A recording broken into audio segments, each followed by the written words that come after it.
Hey guys, if you're an avid listener of Young and Profiting Podcast, I'd like to personally invite you to Yap Society on Slack. It's a community where listeners network and give us feedback on the show, vote on episode titles, chat live with guests, and share your projects with the group.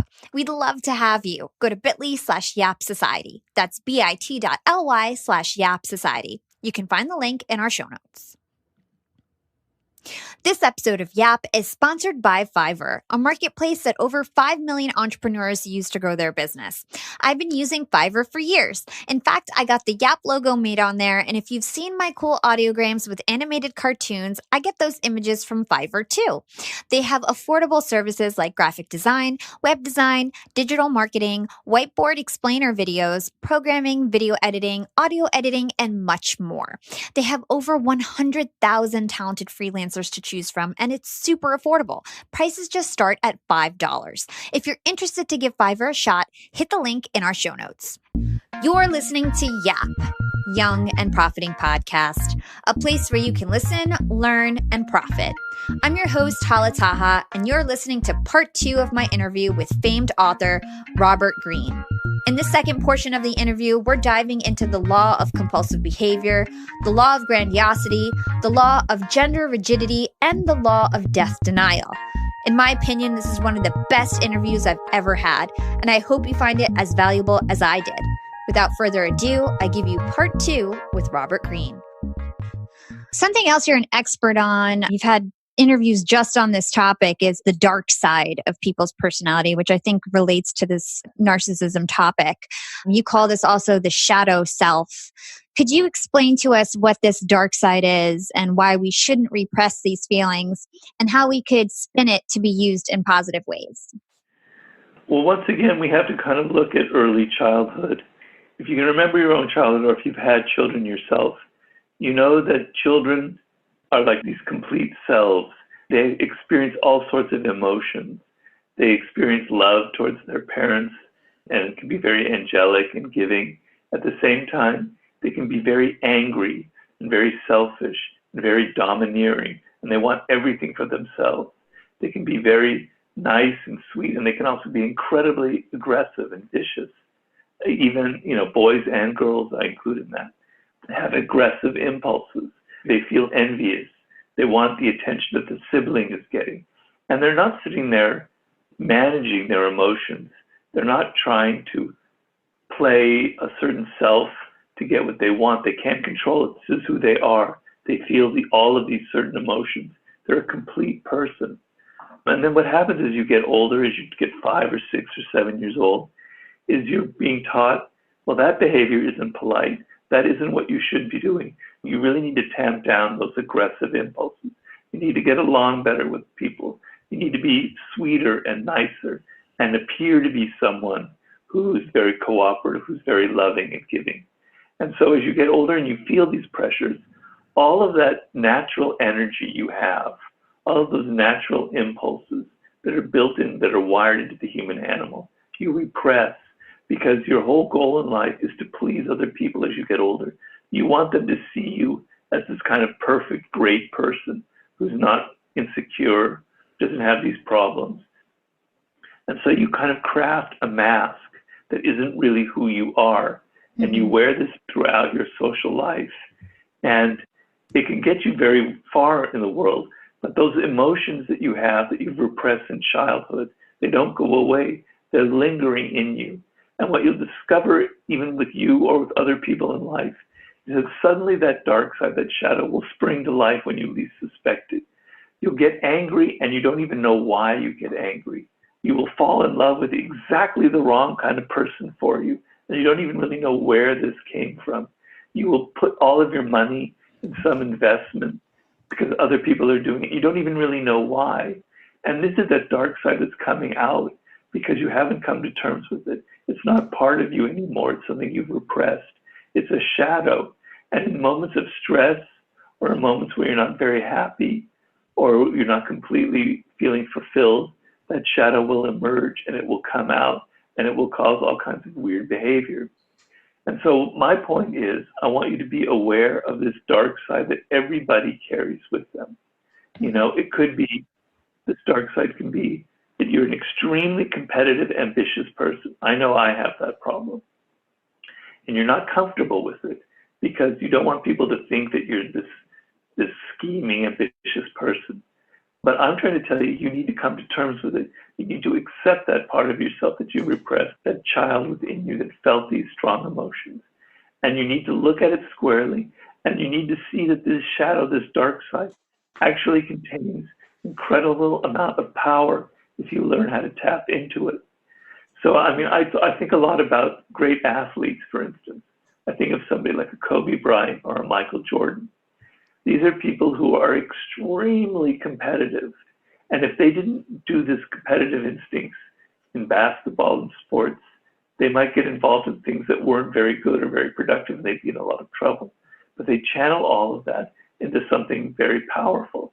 So you can take that ambition and you can channel it into making it the best possible product, into destroying all of your rivals in business and making yours the number one seller for whatever it is. Or you can, I tell a lot of people who are interested in the arts, using your anger, using your frustration, using that dark side is really powerful to bring out in your music or in the books that you write, because people are really excited by any expression of the dark side. Look at all the movies that we watch and all the television shows. We're fascinated by Machiavellian characters, by the con artists, by people who seem to get away with things. We're fascinated with it because it's a part of ourselves that we haven't come to terms with, that we're repressing. So in your artwork or in your music, you need to bring that out. You need to bring out that edge in your own pursuits in life, in your own ambitions, etc. So I give you a template for how to recognize your shadow, how to embrace it, and how to use it in your life for very productive purposes. And the other thing is, if you look at people, you know, we all kind of admire certain actors or certain, let's say, rock musicians who are more complete, who show more of their dark side, who seem to not be so repressed, who are more comfortable with themselves. And I maintain that getting rid of that kind of hypocritical need to be so saintly will actually make people more interested in you, because you will see more human and more authentic. That's a really good point. It's kind of like Gary Vee, who like curses and things like that, but people love him. So that's a good point, yeah. Related to this in some capacity is character, and the fact that you say that character is a primary value that we should evaluate people on when it comes to like working relationships and things like that. So how can we determine if someone has a strong or weak character, and how is the law of compulsive behavior related to this? Well, it's one of the most important things in the book, because throughout life, you're going to have to choose people to work with, to be a business partner, to hire to help you to work on a project, or you're going to be choosing someone to be your intimate partner on some level. And making the wrong choice can destroy your life. It really, literally can. If you choose somebody that has a toxic personality, if you choose a deep narcissist and get involved with them, it can take you years and years to ever recover from the experience. And the reason that you fall for the people of bad character is somebody who's a toxic narcissist, for instance, not just one type of toxic character. They don't go around announcing themselves with a big neon sign saying, "Hey, everybody, I'm a toxic narcissist." People learn very well how to disguise themselves. And narcissists can often be very charming and very charismatic, because they've learned very early on in life they always need to get attention from other people. So they're very good at that, and you can easily fall under their spell. So it's very easy to misread people's character, because what we do is we tend to take their appearances for reality. If someone appears charming, if they appear to like us, if they appear pleasant, we naturally assume that that's who they are. And then a year later, whoa, wow, I didn't realize this person was so aggressive. I didn't realize this person was actually a snake. They're actually there to steal my business from me. Why did I completely misread it? They must have deceived me. The something they do is that you misread them. So not being able to judge people's character and only looking at their appearances is a terrible, terrible fault that you'll carry along with you in life. And so I want you to be constantly judging people, not for their charm, not for their intelligence, not for their resume, not for how much you like them, but for their character. And character is something that is deeply engraved in a person. It means these are the patterns that they have in life. This is who they are. This is their nature in the deepest sense of it. And so I talk about there are people with strong character and there are people with weak character. And finding people with strong character, particularly in a business sense, is the most important thing that you need to do. People of strong character, what are the parameters that kind of determine the two? The biggest parameters is stress. So somebody of weak character will tend to fall apart under stress. They'll get emotional, they'll act out, they'll become this kind of child, and you'll suddenly, wow, I didn't realize that person had that problem. I hired them, I thought they were really smart and reasonable. And suddenly you realize that they're not like that. Whereas this person of strong character rises to the occasion. They keep their emotional balance. They're able to not react. They're relatively calm to the circumstances. So that's one barometer. Another barometer is how they treat other people when you're not looking. So a person of weak character, they'll pretend to be very nice to everybody around them. They're very nice to you. But behind closed doors, they're the meanest a-hole to their secretaries, to their assistants, to people who work for them, to their spouse. They're two-faced. They wear one face for you and another for the world. And you need to see that. You need to see what people are like when they're not necessarily around you. People of strong character don't need to do that. They're consistent with it. They treat everybody the same way. They treat assistants with dignity, and they're not abusive. And you need to see that. The other thing is how well people can take criticism. A person of weak character can't stand the slightest bit of criticism. They take that as if it's a judgment on who they are, and they crumble. Whereas somebody of strong character, you criticize them, they don't take it personally. Their first reaction is, how can I learn from this? Maybe you're right. Maybe I can use that criticism to get better. I'm going to work on myself. That's strong character. And finally, how people work with others. Someone of weak character can't work with other people. They can't delegate authority because everything has to be on their terms. Everything has to be according to their agenda. They're very weak and selfish. Whereas somebody of strong character actually enjoys giving other people credit, enjoys working with other people, enjoys the team process. And so that's another sign of a strong character. I have other signs, but knowing this language of how to read people's character will save you so much emotional drama in your life and will help you avoid the wrong choices. And believe me, I've worked as a consultant for people in business for over 20 years now. And that's the number one problem that they have is they hire the absolute worst business partner or the absolute worst lieutenants, and they realized it later, and boy, has it caused them problems. So this is a very important chapter for people to understand. Yeah. Something really fascinating to me is that you mentioned that character is partially genetic. What do you mean by that? And what do we do if we genetically have a bad character? Well, nobody genetically necessarily has a bad character, although you can say that there are people who have psychopathic tendencies. That's true. And I don't know really what you're going to do with that. You know, you're not going to have people who are truly toxic find it very difficult to be self-aware. But the genetic component is more like some people are born introverts and some people are born extroverts. And it's been pretty much established through science that that's a genetic thing. That it's not your parents who made you an extrovert or introvert. That's the way your brain is wired. So I want you to be aware of who you are on that spectrum because it's very important. It's also important to know that let's say you're an extrovert, you're naturally inclined to not like introverts, to judge introverts negatively, and vice versa. This will help you get over that kind of prejudgment. It's better to not have these kind of snap judgments and to appreciate people no matter if they're not exactly like you. So these are some of the genetic components. Another genetic component will be the level of aggression, will be the level of how hungry you are for power. Some people are more what I would call greedy. And one psychologist identified greedy babies, that they needed more attention from the mother than other babies. And, you know, they can't almost not help it. But the whole point of this book is knowing who you are frees you up. So if you know that you have a genetic disposition to needing more attention, to being greedier, or that you are an introvert or that you are an extrovert. You now are more aware of who you are, and so you don't have to always constantly fall for these patterns in life that are kind of dominating you. So the genetic component is one thing, but even more important are your earliest years. Your parents and how they raised you has a huge impact on your character and will create patterns for you in life.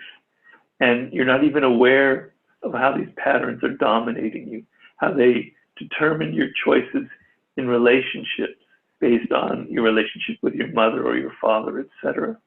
So knowing your character, knowing the patterns that you have in life, and the reason I call them patterns is if you look at yourself and you're honest, you will realize that you're continually falling into patterns.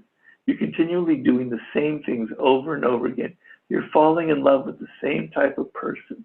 When you get into a job situation, you make the same kinds of mistakes. A pattern that I'm continually falling into is I start a book and I go, all right, Robert, this time you're going to make this book shorter and easier. You're not going to do as much research as you did. And then I can't help it. It turns into 6 years. And I'm like, why am I doing that? Why can't I control this? Well, there's something probably negative in my past about that. It's a compulsion to please people. It's a compulsion to do more than is necessary. So you have to be honest with yourself. You have to look at the patterns that are pushing you into certain forms of behavior. You know, what is the elemental wisdom carved on the Oracle of Delphi in ancient Greece? It was know thyself. Knowing who you are and knowing your nature is the source of all wisdom. That's great advice. You know, you keep mentioning that a lot of these habits and patterns, they really come about while we're young and even babies. So maybe a new idea is like good parenting and, and how to prepare somebody to be like a healthy, not narcissistic human might be a good idea for you. You know, I have a lot of people who read this book or who just had kids and they go, this book actually has really, really opened my eyes to things I don't want to do for my children. I don't want to be that kind of parent. I don't want to create that kind of pattern for my child. And it has actually helped them a bit, but that's a very good idea to maybe focus on just like. I kept thinking about that as I was reading the book. Like, man, like we need lessons on how we're supposed to raise our kids. Let's move on to the law of grandiosity. Basically, the law says that the more successful we get, the more superior we feel, and we get disconnected from reality. In the 48 Laws of Power, you wrote something that resonated with this. There is nothing more intoxicating than victory and nothing more dangerous. Usually people are very weary of failure and do everything to achieve success. However, success or victory can also be dangerous, according to you. So tell us about this. Why do we need to be careful of feeling too superior? Well, not only is success dangerous, but failure is a great thing. Failure is a great way to learn about yourself, and it's a great way to improve. If you've ever tried to learn anything like a skill, like the piano or a sport, and you make a mistake or you do something wrong, a red light goes on and you learn, okay, this is what I have to improve. Without failure in life, you would never ever get to the point where you can actually begin to work on yourself and improve your own defects. So failure is great. Failure is important. Embrace failure. It's the best learning tool you'll ever have. Success, on the other hand, is extremely dangerous. And why is that? Well, whenever you have success in life, whether it's writing a book or starting a business, or running for political office. Because of various things that I've talked about earlier about our self-absorption, etc., your first tendency is to go, wow, I'm great. I've got the golden touch, you know? I really nailed it this time. People really liked me. They really responded to it. It's amazing what I accomplished here. But the truth is, in any kind of success in life, there are contingencies, there are circumstances. First of all, there's luck. You know, if I wrote the 48 Laws of Power in 1980 or in 2016, I don't think it would have sold nearly as well as it did when it came out. So luck and timing play a huge role in your success. Other people helped you a lot in this process. So it's not all you, it's not all about you. If I hadn't met that man in 1996 who produced my books, I don't know where I would be right now. Okay, and then also your education, your parents, all these other people who've influenced you in life, your teachers, etc., have helped shape you and given you the skills that you needed, the masters that you apprenticed for. So your success is contingent on all these other factors. It's never just about you. But what happens when you're successful is you tend to forget about all that. You want to take all of the credit. You want to imagine that you did everything yourself. You're hungry for that kind of self-validation. You tend to discount all the other factors that went into it. And so I maintain that in daily life, all of us are, let's say, 2 or 3 feet off the ground. And what I mean is we walk around with an opinion about ourselves that's slightly elevated from the reality. And studies have shown us we tend to think that we're smarter and better and more independent than in actual reality. But the discrepancy is never big enough for us to be insane, for us to people go, that guy is delusional, that woman's delusional. But success will slowly make you go 5 feet, 10 feet, 20, 30, 40, 50 feet off the ground. And you'll start losing touch with reality. And you'll imagine that no matter what you do, it's destined to success. And I looked at this when I worked on that book with 50 Cent. And we talked about this. This was the bane of a lot of rappers and people who were coming from the hood, who had a successful first album. And it was like a drug. They got intoxicated because they came from very poor circumstances. Suddenly, they have adulation, they have attention, they have money. And then they did their second album, and it was a total flop, a disaster, a one-hit wonder, because they lost sense of reality. They didn't realize that it wasn't just about them, that a lot of it was timing, etc. So success will feed into these animal-type properties that we have. It will distance you from reality of who you are, and your second attempt, your next attempt, will probably fail because you won't be so careful. You won't realize that maybe you don't have the golden touch. When I write a book, I've had a lot of success with my other books, but when I start my next book, I go back to square one and I go, this book is going to fail. I'm going to be homeless. No one's going to read it. I'm a terrible writer. I've really got to work hard at this. I don't let that voice going on inside me say, wow, you can mail this in, Robert. No matter what you do, it's going to work out. You've got to avoid that voice inside of you that keeps seducing you into thinking that you can just mail it in. That whatever strategy you used a year ago, you can repeat, and just like a magic formula. It doesn't work like that. So that's sort of the idea behind that chapter. Yeah, that's super, super, super interesting, and so many gems that you brought up. Is there any real life, maybe historical examples? Napoleon comes to mind, but I'll let you choose whoever you want to talk about, of somebody who let success get to their head and it led to their downfall. Well, I don't want to get too political, but we can look at our president right now, because Sure. I feel like I'm sure he has a high degree of grandiosity. The chapter is about grandiosity. And one simple example with him is he had a lot of pressure from the Mueller report, because he thinks the success, first of all, his winning the election in 2016, which he did win, was contingent on a lot of factors. First of all, he was facing Hillary Clinton, who was a very kind of weak candidate. In other words, timing and luck played a huge role in his success. Also, he lost the popular vote by a very large margin than ever before.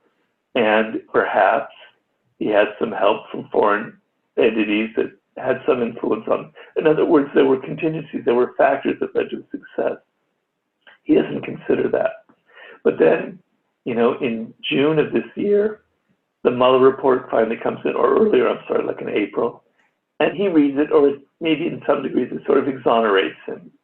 And then Mueller testifies in front of Congress in June, and it's kind of a flop, and the whole thing is kind of fizzling.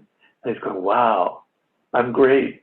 I can get away with anything. Nothing I can do is wrong. Mm-hmm. And so in that moment, he then has a phone call like a month later or several weeks later with the president of the Ukraine, in which he's now going to probably be impeached for, in the House at least, in which he went way too far in the 48 laws of power. In victory, know when to stop. Know when to stop. This was a total act of grandiosity. He believed that I can get away with anything. I can do anything I want because, look, I got away with that other thing. So the success that he had In that one instance, this could very well be his downfall. And the ancient Greeks had a name for it. They called it nemesis. When you are successful, the god of vengeance, the goddess of vengeance, nemesis, is going to come and hunt you down and make sure that you fail the next time, because that's the nature of it, because you have hubris, you have grandiosity. In the book, I talk about Michael Eisner and Disney and how the incredible success he had with movies, with Paramount, and then with Disney led him to believe that he could do anything, that he was just a genius. So he designed a new theme park in Euro Disney, and he worked very heavily on the design, and it was a disaster. And it led to his downfall because he thought that his success in one area translated to another area, which is another example of grandiosity. There are many examples of it. I think to some extent, though the book is still out, on that we could say that Elon Musk suffers from that a little bit, where he thinks, because of the attention and all the laudits that he thinks that he earned from PayPal and some of his other things, he has the golden touch, and no matter what he does, he will succeed. He can piss off the investors on Wall Street. He can tell people in Thailand how they need to, he can build a better machine to rescue those kids who were trapped in the cave. He thinks he can do anything. He loses a sense of his own limits and the element of luck and timing and circumstance that went into success. Those are sort of three modern examples. Yeah, that's great. Thank you for those examples. The next law is one of those ones where I thought was so unique that I've never heard before, and it was the law of gender rigidity and how men and women think differently. Why do you suggest that we should channel both our male and female tendencies? Well, we're all a mix of both genders. Men have female hormones, women have male hormones, obviously in different balances, and it depends on the individual. And then very early on in life, for boys, for instance, we're extremely influenced by our mother. For 2 years, 90% of our interactions are with a woman, and it has a huge impact. We internalize her nature, her spirit. For women, a lot of their energy, they're dealing with the father figure, the male, and they internalize a lot of his spirit. It's not as intense as the gender gap between the mother and the child because the father is usually not as involved, but it's still very powerful. And so we naturally have these elements of both genders in us. And they actually, as we get older, we feel the pressure to kind of become one or the other. For most people, for a man, it's to be more rigidly masculine and to repress that kind of more sensitive, empathic side, emotional side that men naturally have. And for women, it will be to repress their kind of aggressive, ambitious, kind of hard energy. Not to say that women don't have that naturally, they do, but there's a lot more of that maybe from a father figure, etc. And so we become kind of half of a person. We repress who we are. We repress that natural energy in us. And my point is, don't be afraid of that energy. For a man, that female part of you is actually very powerful. It's not going to make you some weak. You know, I don't mean to put this label weak on the feminine because I don't feel that at all. My idea is that the feminine is actually a lot stronger than the masculine in many ways. But men have this belief that it's kind of weak and emotional, etc. And so you have to repress it. And I'm saying, no, for a man, being able to think in a sort of feminine style is what makes a lot of great scientists, what makes great artists, what makes people more creative. And for a woman to tap into that male energy is what actually will make you successful in life. It will actually, there's nothing to be afraid of that, to be able to stand up for yourself and to say, here are the limits. I'm not putting up with this kind of behavior. Because women are socialized in an early age to be more pleasing and to always do what will please other people. And so they're afraid of that more confrontational side of them. And I'm saying, be a rounded person. Know how to use that other part of your character. I had a lot about that in my book, The Art of Seduction, where I talked about women with a masculine edge, like a Marlene Dietrich or like a Madonna, are incredibly seductive. Men are fascinated by them and find them incredibly exciting. And women are obsessed and fascinated by men with that slight feminine edge. Bill Clinton had that, or, rock stars like a Mick Jagger or whatever. So bringing that side of you will actually make you much more appealing in the public eye. It's very interesting to bring out those mix of qualities. So instead of repressing them, see it as a source of untapped power. Yeah, that's great guidance. So interesting, and something that you really often don't consider or think about. For myself, it makes me want to, channel my masculine side a little bit more. I think I'm really girly in terms of like my vanity and things like that. But I think the things that I choose to learn about and my podcast and my entrepreneurial spirit is more masculine, but definitely can improve there. Thank you for the enlightenment. The next law I want to cover is, I believe, the last chapter of your book, The Law of Death Denial. And this one is an example of humans not facing reality. We avoid thoughts about death. We fear death. We're all in this death denial. Why do you feel that it's important to accept our deaths? And how will our lives benefit by doing this?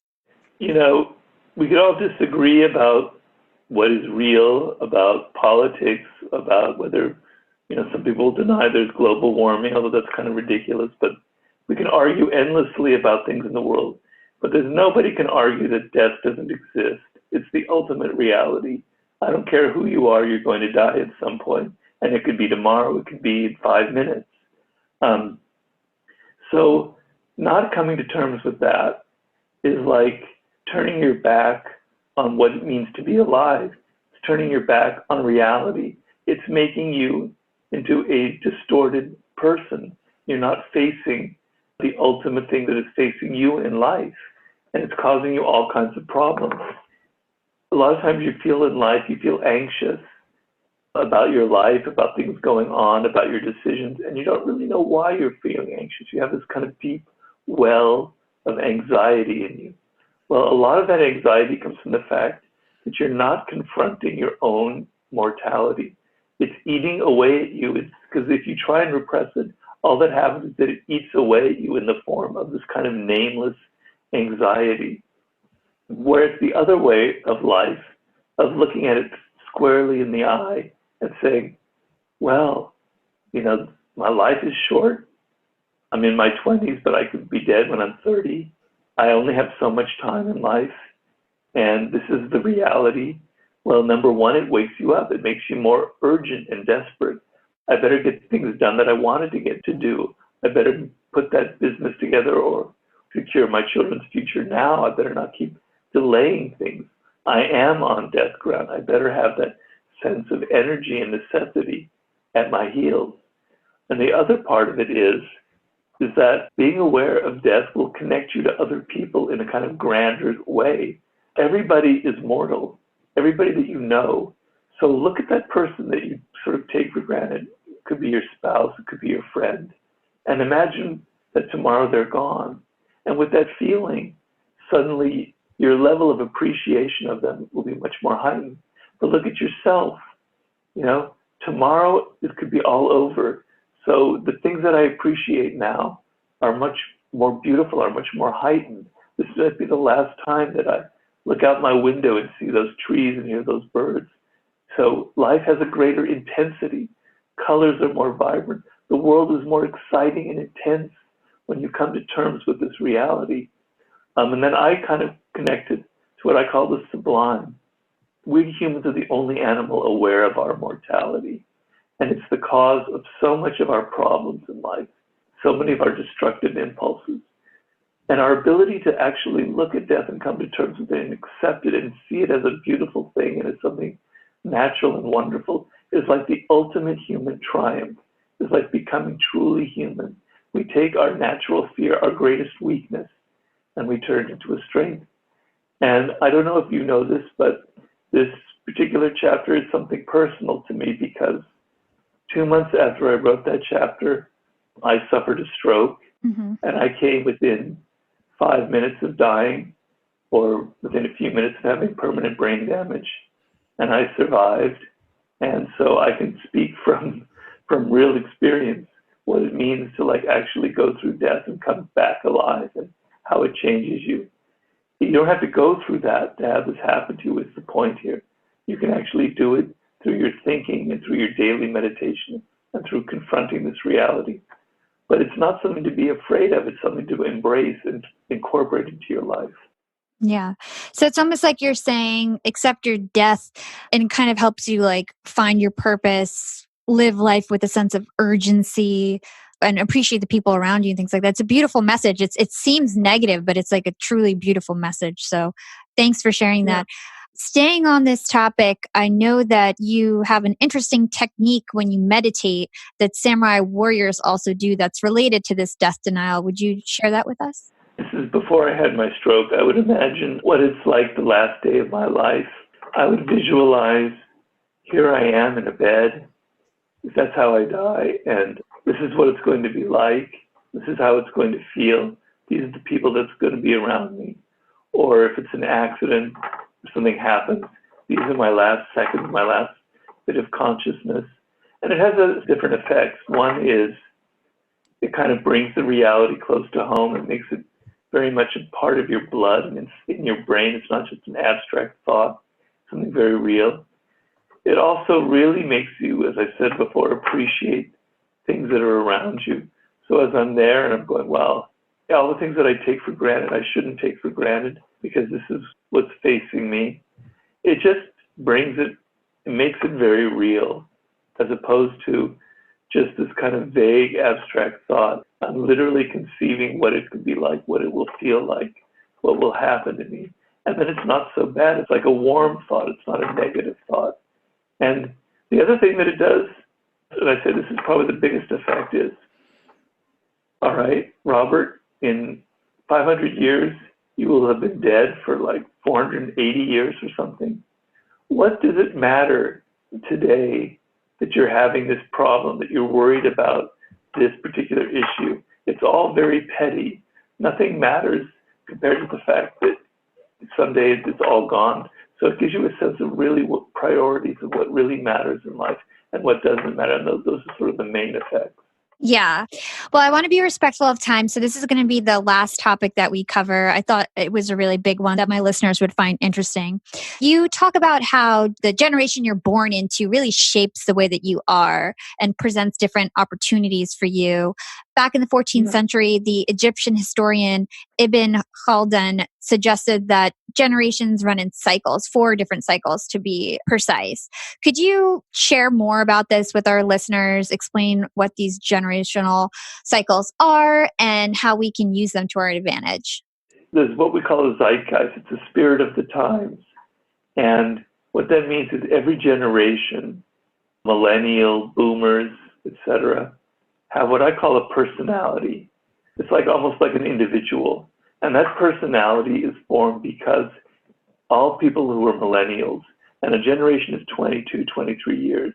So obviously, there's a bit of a difference between a person born in the first year of the generation and a person born at the end. But more or less, the people in that generation are experiencing the world in a similar way. Different kinds of technology. Millennials, they grew up with the digital world, or even the younger generation, it's even more pronounced. It's certain crises that occur. For my generation, it was the Vietnam War and Watergate that have a big impact. There are certain cultural things that a generation grows up with. And so you have a kind of a personality, and it forms a lot of your values and your thoughts, and you become a kind of a product of your generation. And when you add in all of the generations that are alive at one particular moment, you have the boomers, you have Gen Z. Those 4 generations at one time create what we will call the zeitgeist, the spirit of the time, how they get along, their conflicts, what's dominating, etc. And so the zeitgeist literally means the spirit of the time. And if you're a business leader, if you're creating a product or a book or anything, it's absolutely essential for you to understand this personality of your own generation and of the times that you live in. Because the people who are really the most powerful know how to anticipate where the world is going. They see the next trend on the horizon. Okay, there's a generation Z that's coming up now that will be in power in 10 years. They will be the dominant generation. I need to make something that appeals to them. I need to understand their spirit. So you need to be continually aware of how the times are changing, how the spirit is changing, and not be mired in the past. And you also have to understand your own generation. You have to understand that personality so you can appeal to it, so your product will be geared into what their spirit is. And I talk a lot in the book about how to do that. But ultimately, the best thing is to kind of transcend your generation, to be someone who's free of that, so that you can be someone who can kind of see the larger trends, that you're part of the future, because your generation kind of nails you into the past. And as you get older, you become more and more of a dinosaur, kind of mired into the values that you had when you were in your 20s.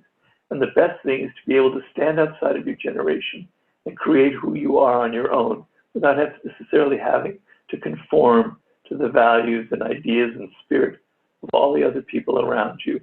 So that's sort of the main thing about the zeitgeist. It's an absolutely critical skill to be able to understand the generation that you're born into and the spirit of the times, so that you are somebody who's not just following trends, but is able to even set them, because that's the most powerful position to be in life. That's wonderful. What a great way to end the show. Robert, it was so wonderful to have you on. You gave us so much insight. Honestly, I know we could go on for hours and hours, but where can our listeners go to find out more about you and everything that you do? I have a website, Power, Seduction, and War. Power, Seduction, and the and is spelled out, and war.com. And there you'll find links to my other books, to 50th Law, to Mastery, to the Laws of Human Nature. You'll find links to my Facebook, Twitter, and Instagram, and an email link for emailing me any thoughts or ideas that you have. Awesome. Well, thank you so much for joining Young and Profiting Podcast. We love to have you. Thank you very much, Hala. My pleasure. I really enjoyed it. Thanks for listening to part 2 of my interview with Robert Greene on Young and Profiting Podcast. If you enjoyed this episode, don't forget to write us a review on Apple Podcasts or wherever you listen to the show. Follow Yap on Instagram at Young and Profiting and check us out at youngandprofiting.com. And now you can chat live with us every single day on Yap Society on Slack. Check out our show notes or youngandprofiting.com for the registration link. You can find me on Instagram at Yap with Hala or LinkedIn. Just search for my name, Hala Taha. Big thanks to the Yap team for another successful episode. This week, I'd like to give a special shout out to Timothy Tan. Young and Profiting Podcast is gearing up to launch a podcast course this upcoming November. Tim has been heads down working on course content, and we're so thankful to have him by our side. This is Hala signing off.